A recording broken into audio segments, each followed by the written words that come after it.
আমাদের জন্য তুমি আরামদায়ক পরিবেশের ফয়সালা করো।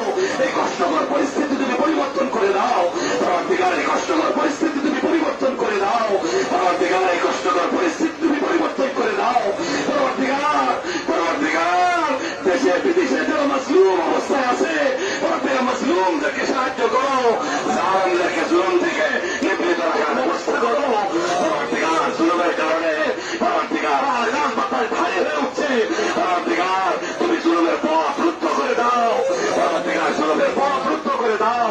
জালেমদের জুলুম থেকে নিবৃত রাখার ব্যবস্থা করো, জালেমদেরকে হেদায়েত দাও, হেদায়েত না থাকলে তাদেরকে ধ্বংস করে দাও পরবর্তীকাল, জালেমদেরকে তুমি ধ্বংস করে দাও পরবর্তীকাল। জুলুমের কারণে আজকে সারা দেশের মানুষ এই কষ্টের মধ্যে নিপতিত হয়েছে পরবর্তীকাল, তুমি কষ্ট থেকে উদ্ধার করো, এই পরিস্থিতি থেকে তুমি পরিত্রাণ দান করো।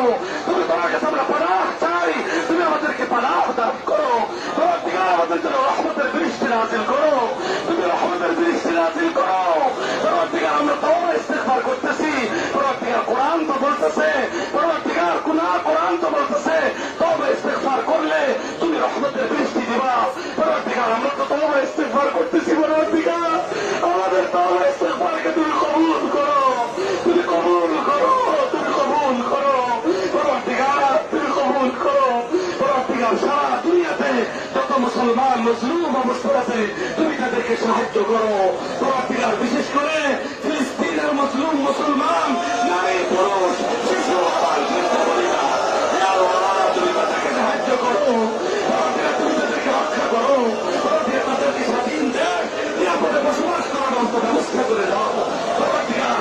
ইসরায়েল জালেম পরবর্তীকাল, জালেম ইসরায়েল এবং তার দোসরদেরকে তুমি ধ্বংস করে দাও, তাদেরকে ধ্বংস করে দাও, তাদেরকে ধ্বংস করে দাও। সারা পৃথিবীর মুসলমানদেরকে ঐক্যবদ্ধ হয়ে ফিলিস্তিনি মজলুম মুসলমানদের পাশে দাঁড়াবার তুমি তৌফিক দান করো। ইসলামের প্রথম কিবলা মসজিদে আকসা পরবর্তীকাল, তুমি আমাদের জন্য রহমতের বৃষ্টির ফয়সালা করো পরবর্তীকাল, রহমতের বৃষ্টির ফয়সালা করো। তুমি সকলের কষ্ট লাঘব করো, তুমি সকলের কষ্ট লাঘব করো পরবর্তীকাল, তুমি আমাদের দুআকে কবুল করো।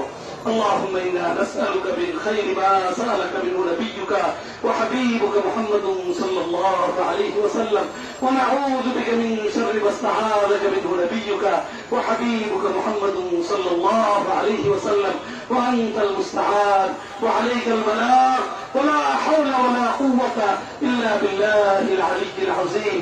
سبحان ربك رب العزة عما يصفون، وسلام على المرسلين، والحمد لله رب العالمين.